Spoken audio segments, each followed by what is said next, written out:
নমস্কার, good afternoon. আমি আমার গুরুদেব পরম ভগবান ভোলানাথের নাম স্মরণ করে আমার আজকের ব্লগটা আমি শুরু করলাম। তোমরা প্রত্যেকে নিশ্চয়ই খুব ভালো আছো এবং আমিও বেশ ভালো আছি। তোমাদের যারা আমার পাশে দাঁড়িয়েছো, আমার চ্যানেলটিকে সাবস্ক্রাইব করেছো, তাদের অসংখ্য ধন্যবাদ। তাদের আমি কখনোই ভুলতে পারবো না। আর যারা এখনও সাবস্ক্রাইব করে উঠতে পারোনি, প্লিজ আমার চ্যানেলটিকে সাবস্ক্রাইব করে দিও। আমার ভালো লাগবে, আমার আনন্দ হবে এবং আমার হাতটা শক্ত করে ধরবে। তো যাই হোক, আজকে যেই বিষয়ে আমি বলবো সেটা হলো গায়ের রং এবং আরও অনেক কিছুই বলবো সেই বিষয়ে। দেখবে, অনেককে বলতে শোনা যায় যে এই রংটা পর, এই রংটা পরলে তোকে খুব ফর্সা লাগবে।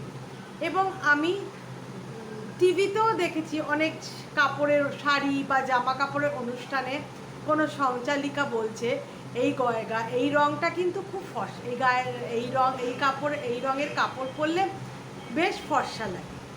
তো এতে কি বলা হচ্ছে? ফর্সা রংটাকে প্রাধান্য দেওয়া হচ্ছে, মানে আমাদের সমাজে যেন ফর্সা রংটাই গ্রহণযোগ্য বা অ্যাকসেপ্টেবল, তাকেই বড় করে ধরা হয়েছে। এবং কালো রংটা মানে পাত্তা দেওয়ার মতন নয়। এতে কি হচ্ছে, সেই রংটাকে আমরা ছোট করে দিচ্ছি। এতে কি হয় জানো তো? একে তো যেটা ঈশ্বর যেই রং দিয়ে আমাকে পাঠিয়েছে সেই রংটাই তো থেকে যাবে। আমি যতই ক্রিম লাগাই, পাউডার লাগাই, যাই লাগাই না কেন, হয়তো 19 থেকে 20 হবে। তো কোনো জামা পরে যদি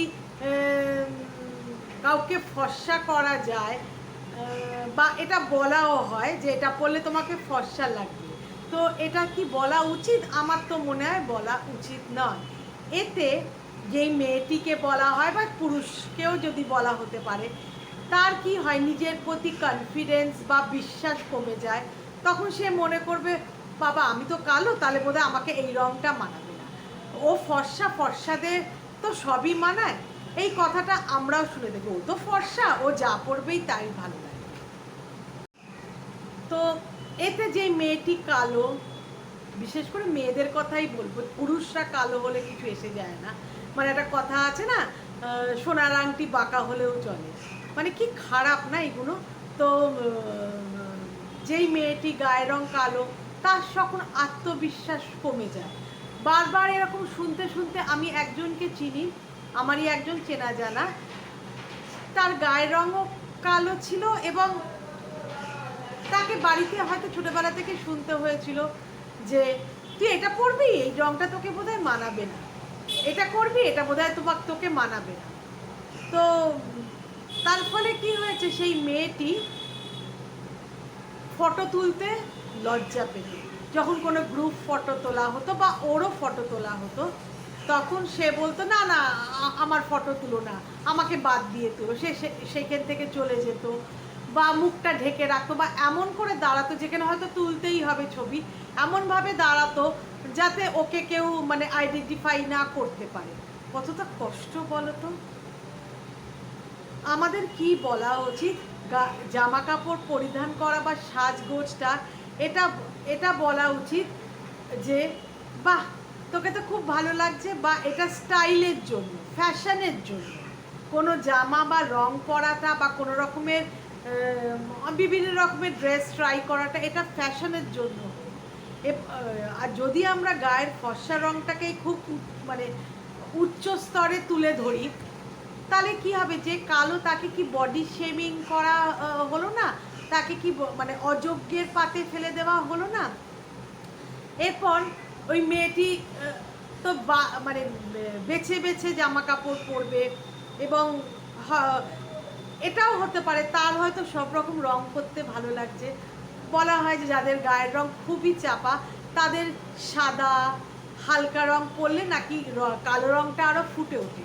কিন্তু তার হয়তো মন থেকে চাই সে হালকা রং পরুক। তাহলে ভাবো, তার নিজের ইচ্ছেটাকে দমিয়ে সমাজের কারণে তাকে তার গায়ের সঙ্গে তার বডি যে টোনের সঙ্গে যেই জামা কাপড় মানাবে সেটা পরতে হয়, হয়তো সেই রঙটা তার একদমই পছন্দ না। তো এটা ঠিক না, এই বডি শেমিং করাটা কিন্তু ঠিক না। এতে যে একজনের মনে আঘাত লাগছে, সেই আঘাতে তার হয়তো চোখ দিয়ে জলও পড়ছে, এটা কত বড় অভিশাপের মতন দাঁড়াচ্ছে বলো তো। তাই আমি বলবো, যারা এইরকম খারাপ মন্তব্য করে থাকে যে এই রঙটা পরলে তোকে ফর্সা লাগবে, এই রঙটা পরলে তোকে কালো লাগবে, এইগুলো যেন বাদ বিচার না করে। মেয়েটির বা মানুষটির মনের ইচ্ছাটাকেই প্রাধান্য দেওয়া হোক। তো কি বলবো বলো, এরকম শুনেই আসছি, বলছে, লোকে বলছে। এবং আমার দেখো গায়ের রং মাজা রং, আমি একেবারে খুব কালো না, একেবারে ধবধবে ফর্সাও না, আমি মাঝামাঝি রং। কিন্তু আমার সাদা রং ভালো লাগে পরতে, আমার তুতে রং, হালকা যে মানে রংটা বলবো তোমার আকাশি রং বা আসমানি রং ভালো লাগে। তো এটা হয়তো পরলে আমাকে গায়ের রং চাপা লাগবে, সে লাগুক না, কিন্তু আমার তো ভালো লাগে। আমাকে যে সবসময় লাল পরতে হবে, মেরুন পরতে হবে, তার তো কোনো মানে নেই। যা আমার ফেভারিট রং কিন্তু হলুদ। তো স্ট্রবেরি কালার নাকি ফর্সা লাগে, এইসব শুনে আসছি, কিন্তু মনের ইচ্ছেটাকে আমার মনে হয় প্রাধান্য দেওয়া উচিত। এবং একটা মেয়ের কত দূর মনে আঘাত লাগে, তার কনফিডেন্স লেভেল কত লেবে যায়, তার বিশ্বাস, নিজের ওপর বিশ্বাসই কমে যায়, এটা মনে হয় উচিত না, আমার মনে হয়। এবং আরেকটি কথা আমি বলতে শুনেছি, বিশেষ এইগুলো কিন্তু তাদের নিজেদের বাবা মারাই বলে থাকে, এবং অনেকেই বলে থাকে অবশ্য, মানে বাবা মায়ের বাইরেও অনেকে বলে থাকে। অনেককে শুনেছি, তুই হয়তো তার বাড়িতে দুটো কি তিনটে কন্যা সন্তান জন্মেছে, কোনো একটা কন্যা সন্তান যদি মানে খুব ভালো চাকরি টাকরি পেয়ে বড় হয়, ও তো আমার ছেলের মতন এসে আমার হাত ধরেছে। কেন মেয়ের মতন হাত ধরা যায় না? ছেলেদেরকে এত মানে সুপিরিয়ার জায়গা তোলা, স্ট্রং, মানে শক্তিশালী করে তোলা, মানে ভাবছি যখন আমরা, মানে বলতে চাইছি পুরুষদের এই শক্তিটা থাকতে পারে, পুরুষদের সুপিরিয়রিটি থাকতে পারে, মেয়েদের থাকতে পারে। কিন্তু এখন হামেশাই দেখছি মেয়েরা প্লেন চালাচ্ছে শুনছি, জাহাজ চালাচ্ছে শুনছি, ট্রেন তো চালাচ্ছেই। তো তারা তাদের মতো, মানে মেয়েদের মতো, ছেলেদের মতন কেন হতে যায়? এবং অনেক পাড়া প্রতিবেশীরা, আত্মীয় স্বজনরাও বলে, বাহ, তোমার এই মেয়েটা তো তোমার ছেলের অভাব ঘুচিয়ে দিয়েছে। হয়তো তার মা বাবা, এই ক্ষেত্রে হয়তো তার মা বাবা ছেলের অভাব অনুভবই করে না, কিন্তু খোঁচা দিয়ে কথা বলে। এতে কি হয় বলো তো, মেয়েদের নিজেদের আইডেন্টিটি কোথায়, আমাদের আইডেন্টিটিটা কোথায়? যেমন আমার মা, বা তারও আগে আমার দিদা, তারও আগে তারা কি বাজার হাট করতো, মানে সবজি বাজার, মাছের বাজার, এইসব করতো। এমনকি আমি শুনেছি আমাদের দিদাদের সময় স্যাঁকড়া এসে, মানে গোল্ডস্মিথ, সোনার যারা ব্যবসায়ী, সে এসে বাড়ি থেকে অর্ডার নিয়ে যেত, ডিজাইনের বই নিয়ে এসে সেই অনুযায়ী হতো, মানে দোকানে গিয়ে তারা অর্ডার দিত না। এবং বেনারসি কাপড়ের লোক বা তাঁতের কাপড়ের লোক বাড়িতে এসে তারা চুজ করে নিত বা পছন্দ করে নিত। তো আজকাল কি আমরা দোকান বাজারে গিয়ে মানে বাজার হাট করছি না? এবং পার্সোনালি আমি কিন্তু মাছের বাজারও করি, তোমার সবজি বাজার তো করি, গ্রসারি শপ করি, এবং হাতে বয়ে আমি বাজারটাকে নিয়ে আসি বাড়িতে টানতে।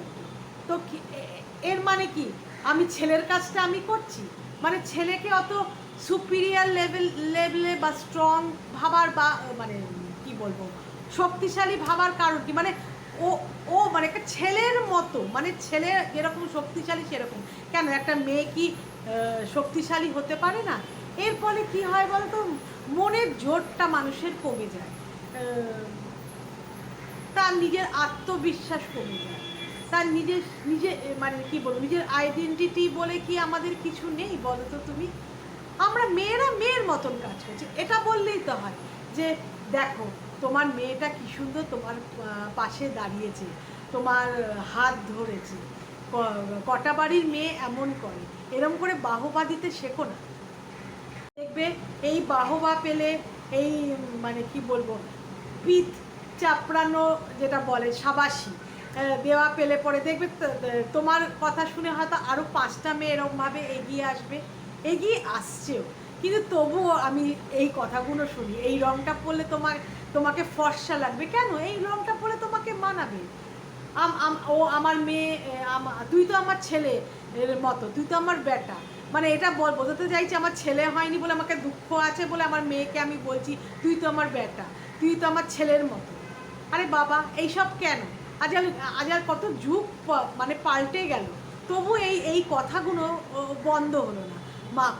অনেক মা বাবার ক্ষেত্রেও বন্ধ হলো না, সমাজের অনেক লোকেদের মুখে এইভাবে বন্ধ করা গেল না। কি বলবো বলো, কিছু বলার নেই। তোমাদের কেমন লাগলো আমার এই উপস্থাপনা, এবং আমার সঙ্গে যারা যারা সহমত তারা প্লিজ লাইক কমেন্ট করো, এবং আমার চ্যানেলটিকে সাবস্ক্রাইব করে আমার পাশে দাঁড়িয়ে। কেমন? Thank you so much. Bye by.